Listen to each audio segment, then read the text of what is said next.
Zoe, are you there? There's something important I need to tell you. I know your dad said I couldn't tell you this, but I think it's unfair to keep this a secret from you. Yes, I'm here. What is it that's so important, Edith? Well, it's about your dad. Seriously, I don't know where to start, but I feel like I have to tell you that your dad's health is in a very critical condition. He's in the terminal phase of a heart failure, and his condition is deteriorating at an alarming rate. I asked him to go to the hospital, but he wanted to stay home. I think he also knows that his time is running out. What?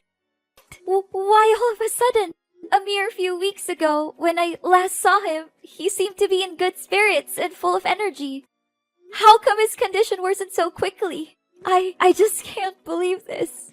He was deliberately pretending to be okay so you won't have any suspicions on his condition. In reality, he was suffering from a lot of chest pain and fatigue. What a brave man, to think he would go to such length to protect you from all the possible emotional damage. I know that it's difficult to process all of this, but it's still an inevitable truth. I knew that he was dealing with heart failure for a long time now, but I didn't anticipate that this day would come so quickly. Honestly, you should have told me about my dad's condition way sooner, Eden. I really don't understand why my dad told you to keep his illness a secret from me. Zoe, you know Henry loves you more than anything in the world.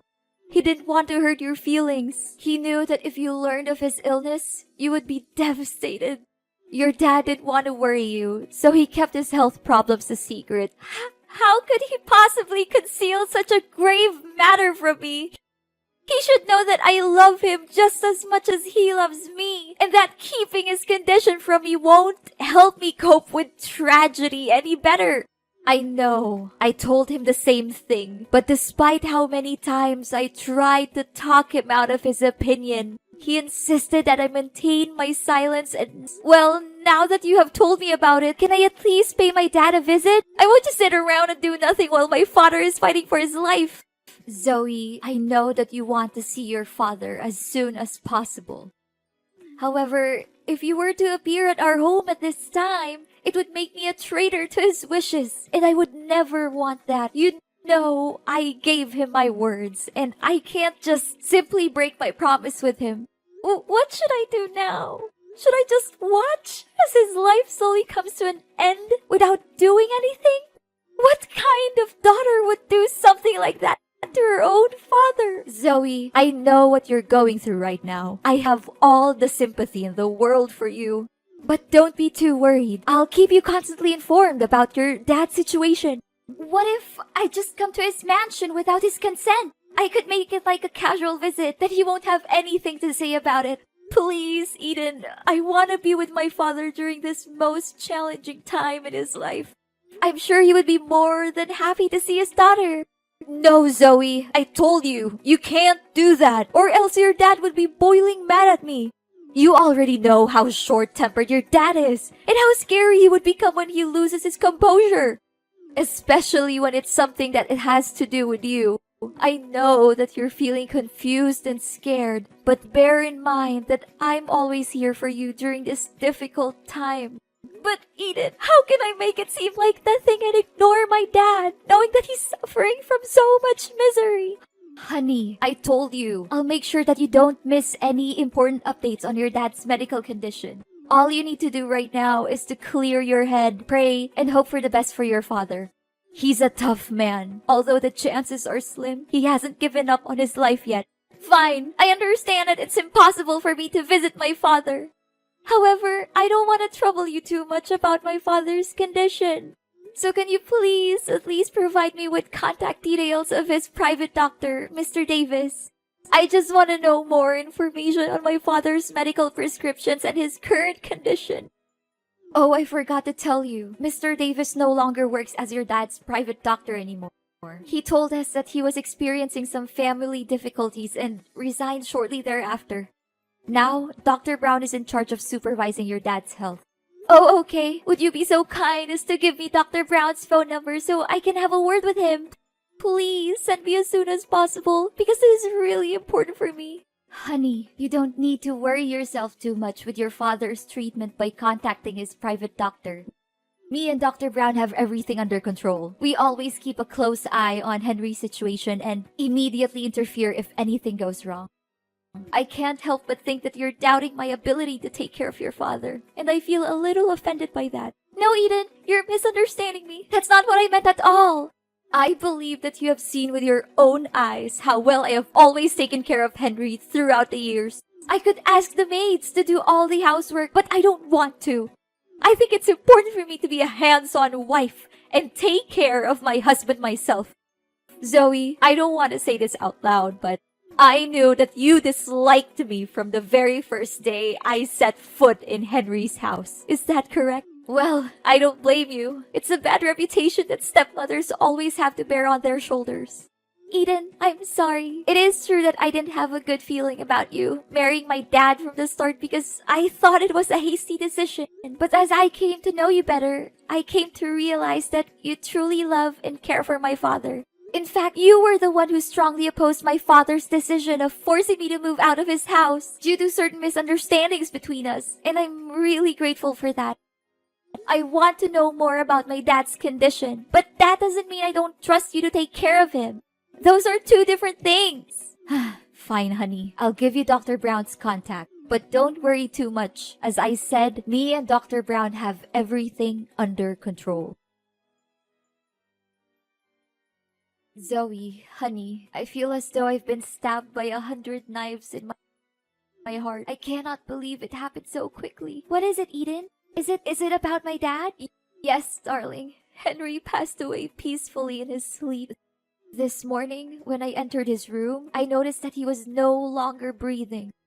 I immediately called Dr. Brown, who arrived shortly thereafter and conducted a thorough examination. He confirmed that your father had no signs of life.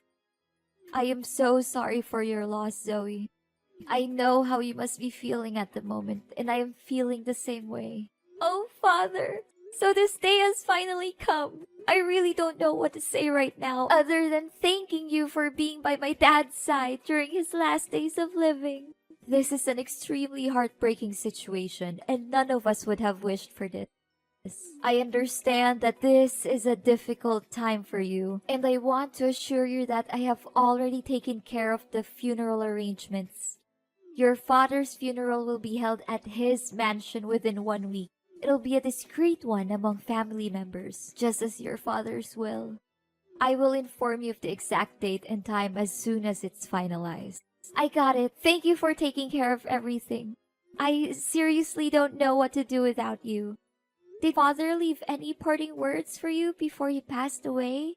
Henry was a thoughtful and prudent man, as you know.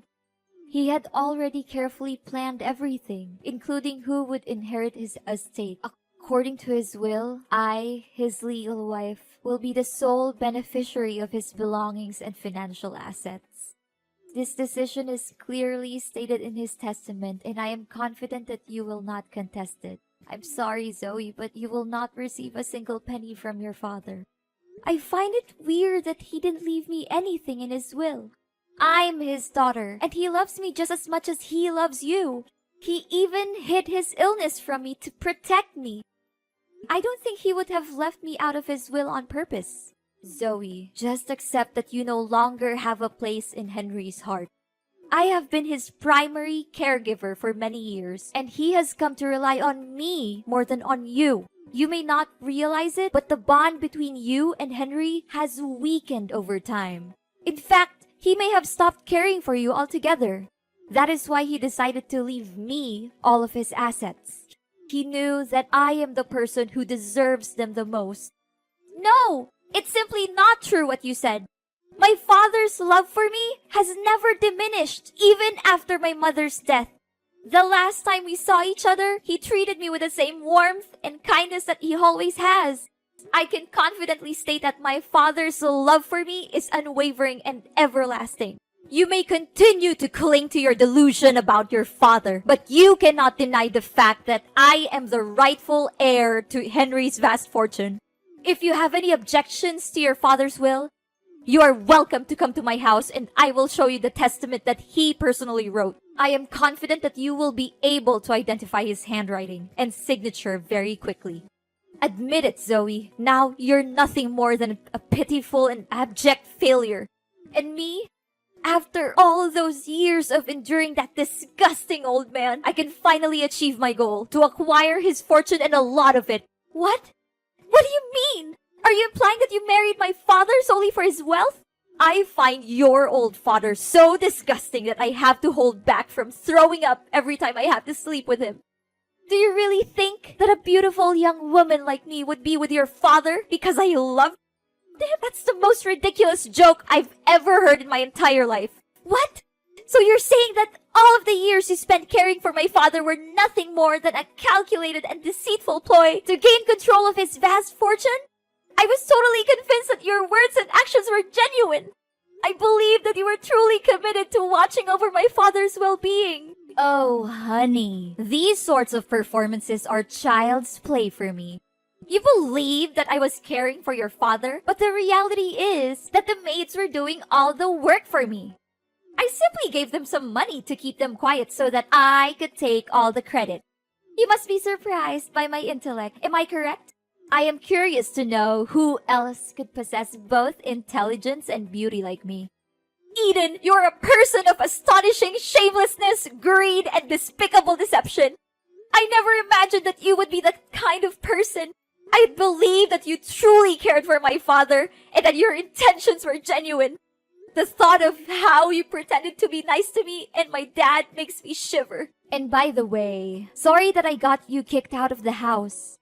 I would be surprised if you didn't miss the days when you lived in your father's grand mansion, now that you've been reduced to living in a tiny rented house. I can only imagine how cramped and uncomfortable it must be for you after being accustomed to such luxury. Well, it is a life that you have earned, one that is fitting for a little brat like you. What? You were the one who orchestrated my being kicked out of the house? Who else could it have been? You were angry at your father for not letting you go out with your bad friends.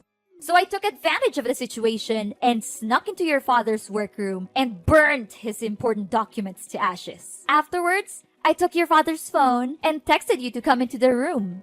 Hardly had you stepped foot into the room when your father came in, catching you red-handed in the midst of the compelling crime scene. Now that I think about it, I still can't understand why my father was so certain that my friends were delinquents. It was you who planted those ideas in his head, wasn't it? Oh, I thought that someone as dull as you wouldn't be able to grasp the situation so quickly. But bingo! You got that right. Prior to that, you were also involved in a number of other incidents, such as stealing your father's money, throwing away your father's wedding ring, or destroying his wedding photos with me. Of course, all of these troubles were orchestrated by me, and they, along with the incident in which your father's documents were burned, are more than enough reasons for you to be excluded from the house. You were the one behind all of this? I cannot believe that I was so foolish not to see it. To think that I felt indebted to you for defending me against my father, when in reality, it was all just an act. Your character is so loathsome that I am ashamed to have ever associated with you. A wicked witch like you will not get away with your sins. You may blame me all you want, but it will not change the reality that your father gave me all of his inheritance, leaving you completely penniless. Do not be too sour, Zoe. Perhaps if you alter your conduct, I would consider giving you a chance to work as a maid in my home.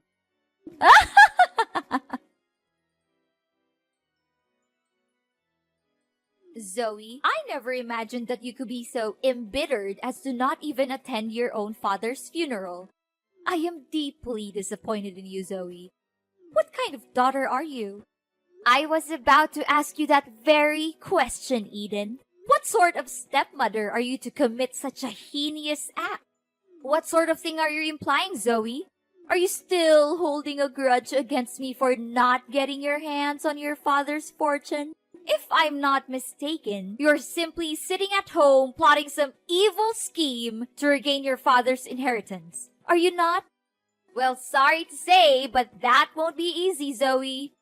You know very clearly that I am the rightful owner of your father's legacy.